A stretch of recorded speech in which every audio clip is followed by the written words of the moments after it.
Hay momentos en los que una guerra deja de avanzar por inercia y entra en una nueva fase por decisión. Momentos en los que una línea tácita, no escrita, se cruza. No con una declaración formal, ni con un discurso solemne, sino con un acto preciso, calculado y deliberado.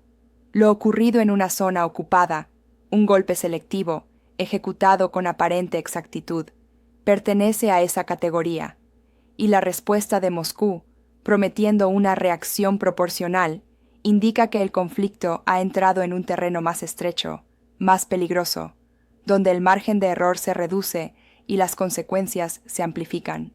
Durante meses, incluso años, el conflicto se ha sostenido sobre una serie de supuestos no declarados. Supuestos que no garantizaban la paz, pero sí cierta previsibilidad. Se asumía que cada actor conocía los límites del otro, que las represalias serían contenidas, que el lenguaje de la disuasión seguiría funcionando. Esa era la ilusión central, que la guerra podía continuar sin romper del todo el marco que la mantenía, de alguna forma, controlada. Lo que ha ocurrido ahora desafía directamente esa creencia. Antes de este episodio, la percepción dominante era que los territorios ocupados constituían un espacio ambiguo, no completamente integrados, pero tampoco meramente temporales. Para Moscú, eran zonas bajo su control efectivo, con valor estratégico, simbólico y político. Para sus adversarios, eran territorios en disputa, legítimos objetivos dentro de una guerra que aún no reconoce fronteras definitivas. Esa ambigüedad funcionaba como un amortiguador. Permitía operaciones, pero también contenía ciertas escaladas. El golpe preciso del que hablamos sugiere que ese amortiguador se está erosionando. Lo que puede confirmarse es lo siguiente. Se produjo un ataque dirigido en una zona bajo ocupación rusa.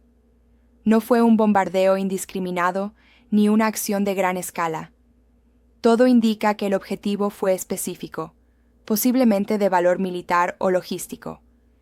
Las autoridades rusas reconocieron el incidente y casi de inmediato prometieron una respuesta proporcional. Esa palabra no es casual. En el lenguaje estratégico ruso, la proporcionalidad no implica simetría exacta, sino adecuación al mensaje que se desea enviar. No está completamente claro quién ejecutó el ataque ni con qué medios exactos. Algunas informaciones apuntan al uso de armamento de precisión, posiblemente de largo alcance. Otras sugieren apoyo de inteligencia externa. Lo que sí puede afirmarse es que el ataque fue lo suficientemente significativo como para obligar a Moscú a responder públicamente.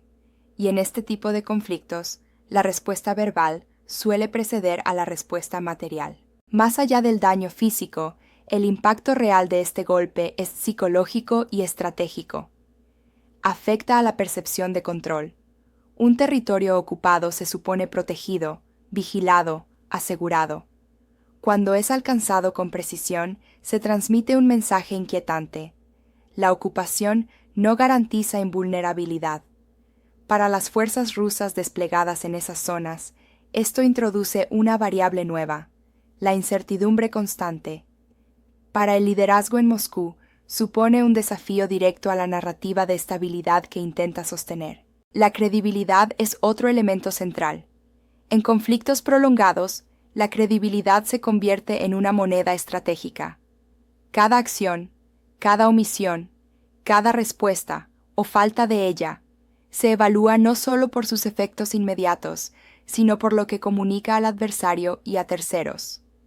Si Moscú promete una reacción proporcional y no actúa, su capacidad de disuasión se debilita. Si actúa de forma excesiva, corre el riesgo de ampliar el conflicto más allá de lo que desea controlar. Aquí es donde la lógica de la escalada se vuelve implacable. Un ataque preciso obliga a una respuesta. Esa respuesta, a su vez, será interpretada, analizada y probablemente contestada. No necesariamente de inmediato, ni en el mismo lugar, pero sí en algún punto del tablero. Cada paso reduce las opciones del siguiente. Los líderes dejan de elegir entre múltiples alternativas y empiezan a moverse dentro de corredores cada vez más estrechos. La presión sobre la toma de decisiones es intensa. En Moscú, el liderazgo debe equilibrar varios factores: la necesidad de mostrar firmeza, la gestión de la opinión pública interna, la señal enviada a sus fuerzas en el terreno y el mensaje dirigido a Occidente. Una respuesta demasiado débil puede interpretarse como vulnerabilidad.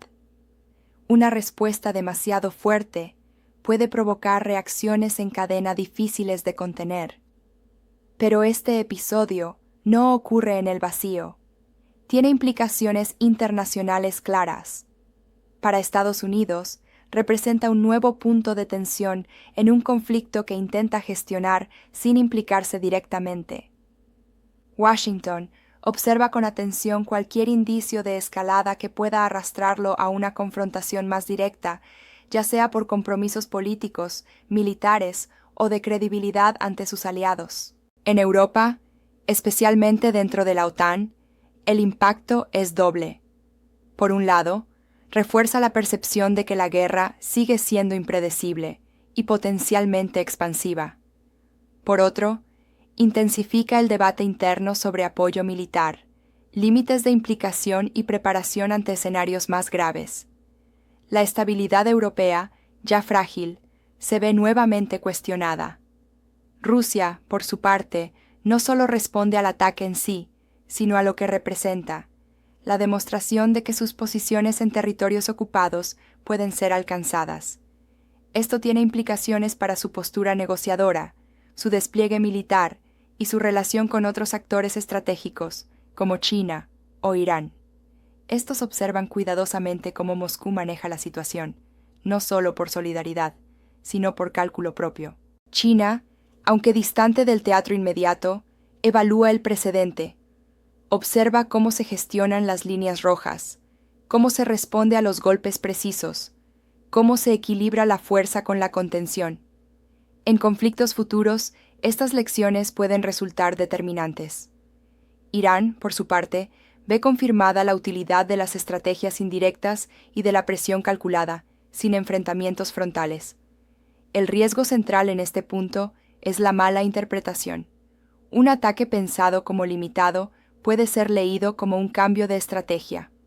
Una respuesta concebida como proporcional puede percibirse como una escalada.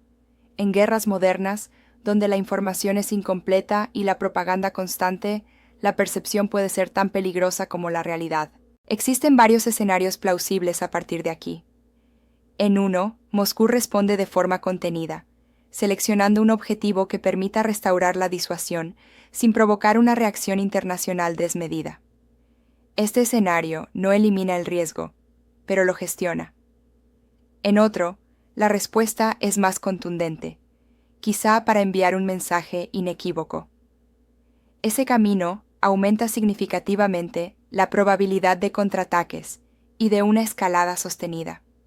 Hay también un escenario más inquietante: que la respuesta no sea inmediata ni visible, sino diferida y asimétrica. Operaciones encubiertas, ciberataques, presión económica o acciones en otros frentes.